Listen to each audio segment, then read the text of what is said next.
వీటి కోసం పుట్ట తవ్వుతుంటే అడవి బెల్ల అయితే బయటకు వచ్చింది మామ. సాధారణంగా ఇవి పుట్ట లోపల చిన్న చిన్న గదులు కట్టుకుని అందులో ఉంటుంటాయి మామ. ఎక్కువ శాతం వర్షాలు పడినప్పుడు అవి పుట్ట లోపల నుంచి ఊరిలోకి అయితే వచ్చేస్తుంటాయి. వీటిని పుట్టలో నుంచి బయటికి తీయాలంటే చాలా ఓపిక ఉండాలి మామ. వీటిని మా సైడ్ ఉసిరులు అంటారు మామ. చాలామంది వీటిని పట్టుకుని తింటారు కూడా. మా గ్రామంలో వీటిని గోదావరిలో ఉండే జల్ల చేపలను అయితే పట్టుకోవడానికి ఉపయోగిస్తుంటారు మామ. ఇవి పుట్ట లోపల నల్లటి గూడులు కట్టుకుని అందులో అయితే ఉంటుంటాయి మామ. అట్లు గూడులు కూడా చూడడానికైతే ఇలా ఉంటాయి మామ. ఈ గూడి లోపల తెల్లగా కనిపించేదంతా వాటి గుడ్లే మామ.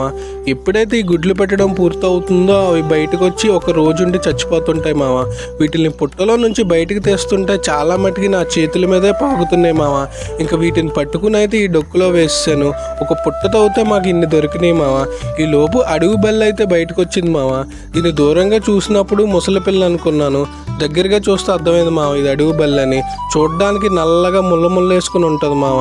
ఈ లోపు మా ఓడికి అడవి ఉల్లిపాయలు కనిపించాయని నాకు చెప్పాడు మామ. వీటిని అడవి ఉల్లిపాయలు అంటారు మామ. చూడడానికి తెల్ల వెల్లుల్లిపాయల్లా ఉంటాయి. ఎక్కువ శాతం వీటిని తినరు మామ. ఎందుకంటే వీటిని కట్ చేసినప్పుడు అందులో వచ్చే రసం కనుక మనకు తగిలిందంటే దురద తట్టుకోలేము మామ. ఇలాంటి వీడియోస్ కావాలంటే మన ఛానల్ని సబ్స్క్రైబ్ చేయండి. మన వీడియో నచ్చితే లైక్ చేయండి.